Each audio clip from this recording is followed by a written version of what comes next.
नमस्ते, मैं हूं बस एक यात्री, एक एक्सप्लोरर और स्वागत करता हूं आपका इस चैनल पर। और आज हम देखेंगे जिब्बी एपिसोड 2। अगले दिन की सुबह होती है और मैं इन मैजिकल नज़ारों का मज़ा लेते हुए निकल पड़ता हूं रघुपुर फोर्ट घूमने के लिए। इस समय जिस जगह से मैं निकल रहा हूं उसका नाम है शोजा, जो कि तीर्थन वैली का एक बहुत ही फेमस गांव है। लेकिन फ़िलहाल मैं यहाँ नहीं घूम पाऊँगा बिकॉज़ मेरे पास टाइम की कमी है और हम चलते हैं सीधा रघुपुर फोर्ट। लेकिन उससे पहले इन नज़ारों का मज़ा आप ज़रूर ले लीजिए।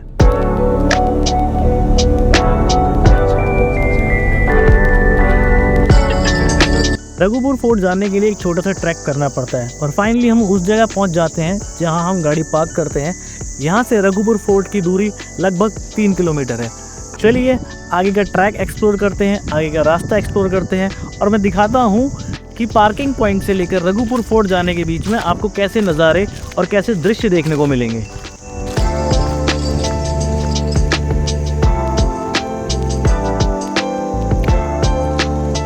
इस ट्रैक की शुरुआत में ही आपको दिख जाएंगे चारों तरफ देवदार और चीड़ के काफ़ी ऊंचे ऊंचे पेड़। ये रास्ता पथरीला और ऊबड़ खाबड़ जरूर है, लेकिन उतना ही सुंदर भी।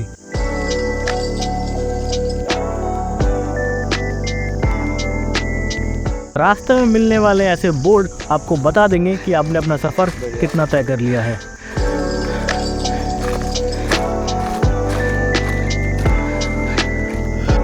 जैसे जैसे आप ऊपर बढ़ते हैं जंगल धीरे धीरे खुलने लगता है। यह यूं कहिए जिन घने देवदार और चीड़ के पेड़ों के बीच आप चल रहे थे वो ख़त्म होने लगते हैं और सामने आता है एक विशाल खुला हुआ बुग्याल यानी कि मीडो। लेकिन अभी भी यहाँ से रघुपुर फोर्ट करीब 1.5 किलोमीटर दूर है। चलिए आगे की यात्रा जारी रखते हैं।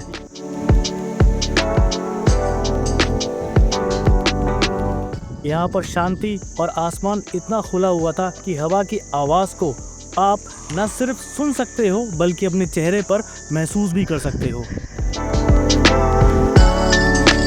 और एक बार फिर से एक खड़ी चढ़ाई और ऊबड़ खाबड़ रास्तों से होते हुए हम पहुँच जाते हैं उस जगह जहाँ से रघुपुर फोर्ट मात्र कुछ कदम की ही दूरी पर था।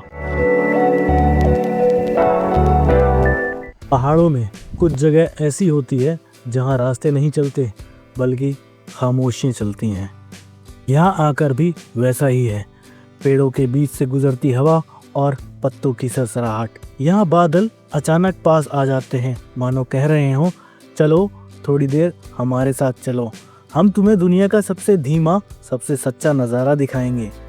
जब किले तक पहुँचते हो जहाँ अब सिर्फ पत्थर बचे हैं पर कहानियाँ अभी भी जिंदा हैं, तो समझ आता है कि सुंदरता हमेशा चमकदार नहीं होती, कभी कभी वो टूटे हुए हिस्सों में भी वैसी ही चमकती है।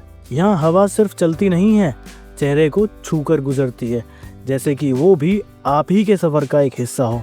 यहाँ आसमान सिर्फ दिखता नहीं है बल्कि खुलकर आपके अंदर उतर जाता है। इस ऊंचाई पर खड़े होकर एक बात समझ आती है कि नेचर कभी आवाज़ में नहीं बोलती बल्कि वो हमेशा आपके एक्सपीरियंस में बोलती है, आपके अनुभव में बोलती है।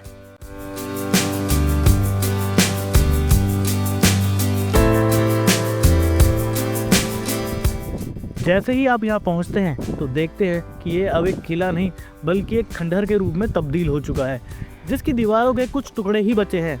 आज ये किला एक लोकप्रिय ट्रैकिंग स्पॉट है जो अपनी संरचना से ज़्यादा अपने ऐतिहासिक खंडरों और मनोरम दृश्यों के लिए जाना जाता है।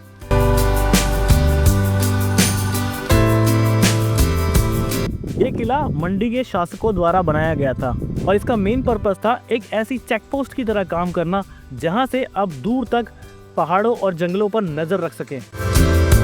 17वीं शताब्दी में निर्मित ये किला भले ही टाइम की धूप और बारिश से घिस गया है, लेकिन इसकी दीवारें आज भी बताती हैं कि यहाँ कभी जीवन था, सिपाही थे, मशालें थी और दूर पहाड़ियों तक की निगरानी होती थी। स्थानीय लोग बताते हैं कि ये जगह कभी देवताओं के रास्ते में भी मानी जाती थी और इसी वजह से यहाँ कई धार्मिक समारोह भी होते थे। यहाँ से दिखती हैं दूर तक फैली पहाड़ों की चोटियाँ, नीचे जिब्बी वैली, दूर तक बर्फ से ढके पहाड़ और चारों तरफ हवा की ऐसी आवाज़ जैसे नेचर ने उसे धीरे से अनम्यूट कर दिया हो। अगर आप बादलों में खो जाना चाहते हैं या अपनी थकान हवा में उड़ाना चाहते हैं तो रघुपुर फोर्ट आपको कभी निराश नहीं करेगा।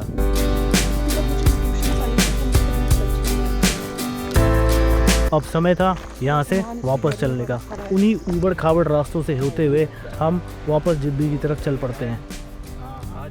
लैंडस्लाइड की वजह से रास्ते यहाँ तक भी खराब थे।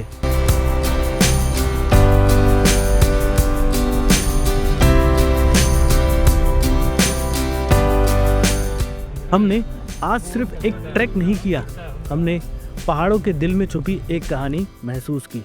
रघुपुर फोर्ट याद दिलाता है कि खूबसूरती हमेशा चमकदार नहीं होती और ना ही चमकदार रहती है। कभी कभी वो टूटी दीवारों में भी मिल जाती है। तो अगली बार जब पहाड़ बुलाएं तो कहीं चलें, क्योंकि हर रास्ता आपको किसी ना किसी कहानी तक ज़रूर लेकर जाता है। नमस्ते, मैं हूँ बस एक यात्री, एक एक्सप्लोरर। फिर से मिलूंगा आपसे अगली वीडियो में।